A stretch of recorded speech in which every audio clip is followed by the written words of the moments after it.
All right, so I had a question on my story the other day about how to keep your chest from like caving in the squat, or your like torso falling forward in the squat, and that could be a couple things. First of all, this person mentioned to me that they'd been given the cue to like start with your hips back or like pushing your butt back.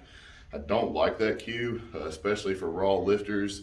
Um, I think that's more of a like a multiply cue. You hear them like back, back, back, back, and they're like setting back into the gear, and that makes sense for multiply lifters. It doesn't make a whole lot of sense to me for raw lifters because a couple things can happen. So when you start with your butt back or your hips back, you're either going to force yourself into anterior pelvic tilt so that when you squat, you're already putting yourself in a bad position. So then you get down here and your hips don't have anywhere to go. So you have to do that like kind of stripper squat thing where you like dip down and come up out of the squat, and it's hard to hit depth and put you in a bad position. Another thing that can happen, especially if you're having trouble with your chest falling forward, is if you start with your hips back, you keep your knees straight, you're automatically pushing your chest forward. So then if you bend your knees, you're again putting yourself in a bad position. You can't hit depth. Your chest is forward, and then you come up out of the squat and you're falling forward. Everything's caving in.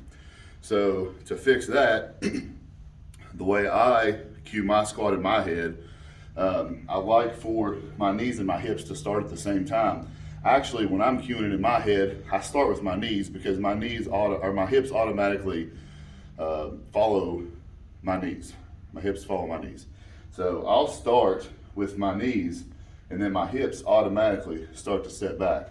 So that allows me to come straight down in a lot better position, get down a lot lower in the squat. My torso stays more upright, it doesn't fall forward. So I would start there. If you're getting that cue and you're starting with your hips back, you're automatically folding yourself over. So the second thing is you're bracing your core. So I have another video, if you want to go back on my Instagram, about how to brace properly wearing a belt. But I'll go over that again a little bit. So you want to take as big a breath as you can, kind of force it down into your diaphragm. I know that doesn't make a whole lot of sense. That's not exactly what happens, but that's the cue. So like fill your belly with air and push out hard against that belt and keep your breath all the way down, all the way back up.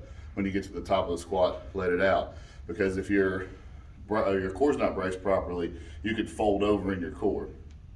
But most of the time, what I see when people are falling forward is they're not engaging their lats properly. So I have another video about how to retract and depress your scapula in the bench press. It's kind of the same thing. You just don't want to build an arch. So you're still retracting your scapulas and depressing them down. You're just not like over depressing or trying to exaggerate that depression of your scapula to build an arch. So I'll come around here, kind of show you what I'm talking about a little bit. So when you get under the bar, I like to, set my hands, get everything set up, get the bar where I'm going to put it on my back, and then I kind of squeeze my traps together and retract my scapula. And then after I retract it, I'll like pull. You hear the cue sometimes to like pull the bar down into yourself. That can work.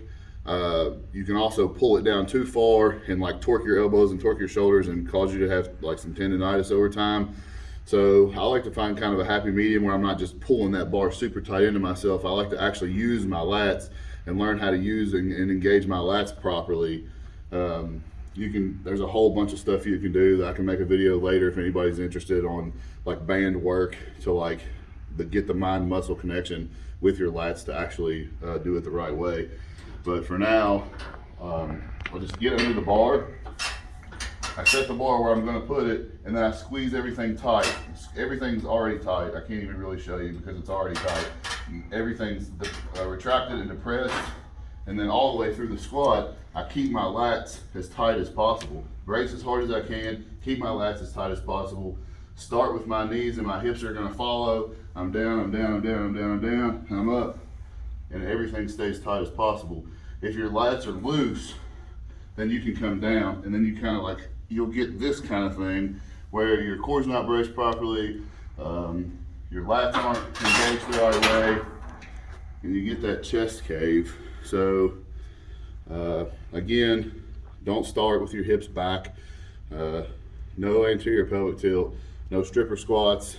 Brace your core properly, engage your lats properly. If you have any more questions, you can hit me up in my DMs, you can comment, whatever. Hope that helps. See you later.